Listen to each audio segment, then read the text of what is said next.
Alors, le Chenambour. Le Chenambour, on est à Rigvire, ou plutôt on surplombe Rigvire, puisqu'on est sur un terroir de Marne du Cueil-Père, avec une caractéristique qu'on retrouve dans quelques terroirs justement sur ces marnes, c'est que les couches qui sont juste inférieures sont des couches de gypse. Alors le gypse, c'est la roche naturelle la plus riche en soufre, en tout cas dans notre région. Et ça a une conséquence directe sur les vins, c'est que ça fait des vins avec une grande profondeur de garde. Ce sont des vins qui ne sont pas des vins faciles. Le Chenambour n'est jamais dans le charme, le Chenambour est dans la profondeur, le Chenambour est dans la restriction, il est dans la noble austérité. Et 2017 en est le reflet exactement. On voit qu'on est encore loin d'avoir fini de fermenter et c'est toujours bien chargé par les lits.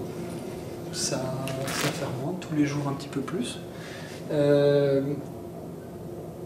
On est dans des gammes aromatiques et dans des textures de bouche qui appellent beaucoup plus la garde, puisque c'est beaucoup plus en caustique, vieux meubles, la cire, voilà, même si au-dessus il y a la couche de fruits, il y a l'agrume, il y a un petit peu de luminosité par les fruits. Il n'empêche que le fond de la bouche, c'est comme si vous aviez une boule avec plein de choses mêlées, serrées très très fort. Voilà. Et tout ce qu'on arrive à faire quand on goûte là, eh ben, c'est essayer de gratter autour et d'essayer de comprendre ce qui est dans la boule. Eh bien, Chenambour, c'est exactement ça. C'est une fleur tout à fait serrée comme ça, et elle va prendre des années pour s'ouvrir. C'est clairement le vin à mettre dans une cave pour ses enfants, à transmettre aux générations qui suivent.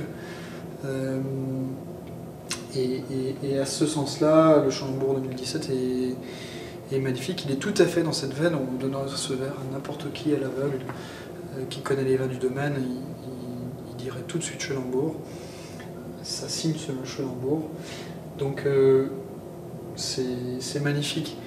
On est très loin du Schlossberg par exemple, où quelque part on est dans le printemps.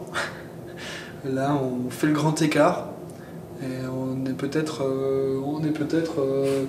pas dans l'automne, pas dans l'hiver du tout, mais dans la notion de temps. Voilà. Et voilà, c'est la noblesse, c'est finalement, ça touche. Je pourrais dire que c'est certainement le vin qui touche le plus un vigneron ou un agriculteur, puisque pour nous, ce qui normalement a de la valeur, c'est ce qui se garde, ce qui se transmet. Et le Chenambour, c'est exactement ça. Ouais, le Chenambour, c'est aussi un des vins qui est peut-être le moins touché par le millésime. Donc, par le millésime de manière générale. C'est pas un vin qui est sensible au millésime. C'est d'une régularité, c'est une horloge suisse, quoi. Donc on est exactement dans la veine de tous les millésimes qu'on connaît précédemment. Donc vraiment, grand vin,